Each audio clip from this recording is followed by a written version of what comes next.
I got this 2010 Mercedes C300 here. They complained of a fuel smell, so it's pretty obvious, you know, where you start. Go to the fuel cinders. You can look under the vehicle and look for residue. The residue was on this side, passenger side. This is just going to be an FYI, kind of help you out, save you a big hassle, maybe save you from having to sell the customer a fuel tank. So look here. It's an East Coast car. It looks like they put some sort of a Cosmin or some funk, maybe, I don't know, but there's funk on these bolts.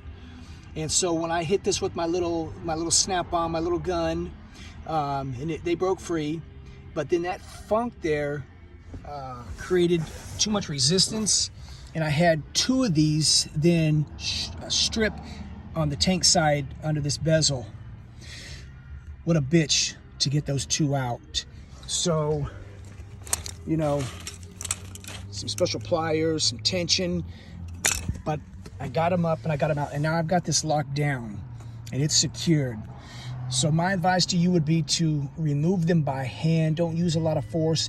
Maybe take a wire brush to them initially before you break them free, because you're going to spend time and you may be putting a tank in it because of it. But what I ended up doing, you know, after the fact is I ran my tap and dies through all the hardware, threw a little anti-seize on there, and then I had to work at these two here because they were stripped on the tank side. I couldn't put enough tension where they're held in place to keep them in place. Maybe JB weld, but probably not, you know. So what I did is, again, these were tapped, ran a tap and die through all the hardware, and then I put an extra washer up in there to give me some distance.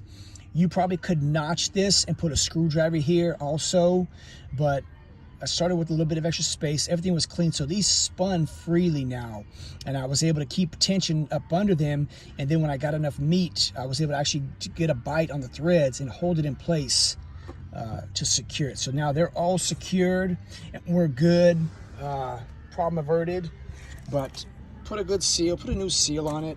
Stuff is nothing. And this is what leaked. This is serviceable separate. These things are nothing. $54, I don't know. But anyway, let me get you some part numbers. That on the right side, 204, 470, 0438. And then the gasket, 211, 471, 0179. So again, this one is done.